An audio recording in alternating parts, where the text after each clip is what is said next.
మన కోసం ఏదైనా ఇల్లు కట్టుకున్నామంటే అది మన కోసం, మన పిల్లల కోసం కడతాం. కానీ మీరు ఒక పర్సన్ కోసం మీ ఇంట్లోనే పైన ఒక రూమ్ కట్టారంట. ఇండస్ట్రీలోకి నేను అడుగు ఎట్టానంటే మా గురుగారు తేజ గారు వల్లమ్మ. నేను ఫస్ట్ వెళ్ళగానే ఫస్ట్ సార్ గోపురేషన్కి రండి, 2005 అయింది ఇక్కడ మణికొండలో హౌస్. రండి సార్ అన్నాను, తప్పకుండా వచ్చారు. నాది డూప్లెక్స్ 5 bedrooms.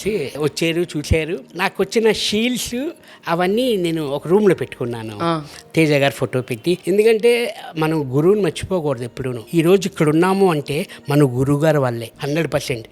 నాకు ఫస్ట్ ఆడిషన్ అయిన వెంటనే బాగా నచ్చావు, నీ ఎక్స్ప్రెషన్స్ అవి చాలా బాగున్నాయి తేజ గారు అన్నారు.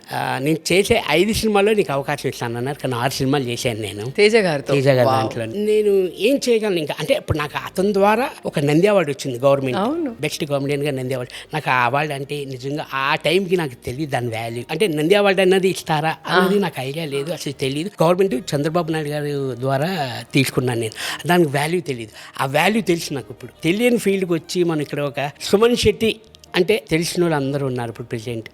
ఆ తేజ గారి వల్లే, అది నేను మర్చిపోలేను. ఆ రూమ్ అలాగే ఉంది ఇప్పటికీ. అసలు గ్రేట్ అన్న. చాలా మంది ఏదైనా గిఫ్ట్స్ ఇస్తాము, లేకపోతే గోల్డ్ ఇస్తాము, లేదా వాళ్ళకి కావాల్సింది కొంటాం, కానీ మన ఇంట్లోనే పెట్టుకోవాలి అట్లా అనేది నిజంగా మీరు చాలా రుణపడిపోయి ఉన్నారు ఆయనకి. తేజ గారు అదే అన్నారు, నేను కొత్త వాళ్ళతో సినిమాలు తీస్తూ ఉంటాను కదా, ఎప్పుడైనా రోడ్ మీద పడిపోతే నీ దగ్గరకు వచ్చి ఉంటానని. సార్ ఆల్వేజ్ వెల్కమ్ సార్, మీరు రావాలి, కానీ ఎప్పుడు అలా జరగకూడదు. 100% మీరు బాగుండాలి, మీరు బాగుంటేనే మేము అందరం బాగుంటాం సార్ అని అన్న. తేజ గారి గురించి చెప్పాలి అంటే ఫస్ట్ నాకు భయం వేస్తుంది. ఎందుకు చెప్పు? కొడతారు కొట్టారా మిమ్మల్ని? వెనకాల వీపు మీద తప్పమనేసారు. చిన్నప్పుడు స్కూల్కి వెళ్తాం మనం, చదవకపోతే ఏం చేస్తారు టీచరు? కొడతారు. మరి నేర్చుకోవడానికే కదా, నేర్పిస్తున్నారు మన మంచికే కదా. అలాగే మా తేజ గారు. అది ఇంకోటి ఏంటంటే అమ్మా, అది అతని హ్యాండ్ చాలా మంచిది, కొట్టేయాలా? కొడితే అందరూ టాప్ అంట. తేజ గారు ప్లీజ్ మీ లొకేషన్ ఒక్కసారి పెట్టరా, ఒక్కటి వేయకండి నన్ను. తర్వాత నుంచి ఫస్ట్ సినిమా జయంగు పడింది. తర్వాత సార్ సినిమాలు కొంచెం కరెక్ట్గా లేవు, కొట్టండి సార్ అంటే లేదా నువ్వు బాగా చేస్తా లేదు సార్, ఒక్కసారి కొట్టండి సార్, మళ్ళీ కొంచెం లక్ వస్తారు సార్ ఆమె అడిగాను కూడా అలాగా. అవునా? నిజం సినిమాకి అడిగాను అలాగా. తేజ గారికి మీరు ఒక మాట చెప్పాలంటే మీరు ఏం చెప్తారు? నా ఊపిరినంత వరకు తేజ గారిని నేను మర్చిపోలేను. 100% నా వరకు ఏ సాయం చేయమన్నా నేను చేయగలను. చేసే అది రాకూడదు ఆ సిచ్యువేషను, కానీ 100% నేను మీకు సపోర్ట్గా ఉంటాను సార్. మీరు అందరూ నాకు మా సపోర్ట్ వల్లే మేము ఇక్కడి వరకు వచ్చాము, ఇంకా త్రూ వెళ్తున్నాం మేము. 100% మీ లైఫ్లో అసలు మర్చిపోలేను సార్. ఫస్ట్ కన్నా తల్లి మా అమ్మ, సెకండ్ మా గురువు గారు, వీళ్ళిద్దరినీ మర్చిపోను నేను లైఫ్ లాంగ్, నా ఊపిరి ఉన్నంత వరకును. అబ్బా, తేజ గారి కోసం మీరు లక్ అని చెప్పి ఒక రూమ్ కట్టించారు, కానీ మరి ఇప్పుడు నా కోసం కిసిక్ టాక్స్కి వచ్చారు కదా, మరి నాకేం కట్టిస్తారు? ఆల్రెడీ గుండెల్లో ఉన్నావు కదమ్మా.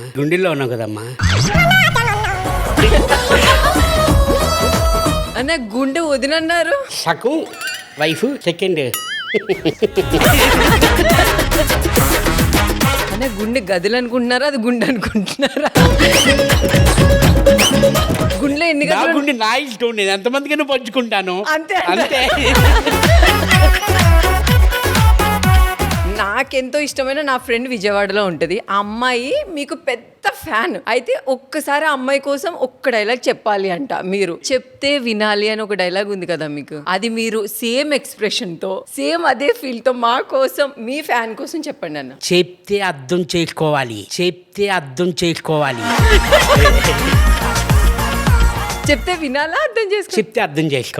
చెప్తే అర్థం చేసుకోవాలి. నీచుడా, నీకు ఏదో ఉంటది, అది కూడా తిట్టండి అన్న. అది 7 GB అనుకోండి. నీచుడా, దరిద్రుడా, అమౌంట్ పుట్టినాడా, ఇక్కడి నుంచి నేను దూకి చేస్తాను.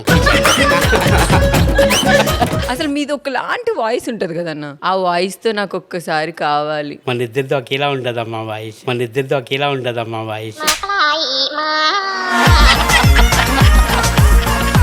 నీది కొంచెం అర్థం అవుతుంది, నాది అర్థం కాదు కొంచెం. సుమన్ శెట్టి అన్న బిజీగా ఉంటే ఈసారి నుంచి నాకు డేట్స్ ఇవ్వండి కొంచెం ప్లీజ్. నేను బిజీగా ఉంటే అన్నకి ఇవ్వకండి డేట్స్.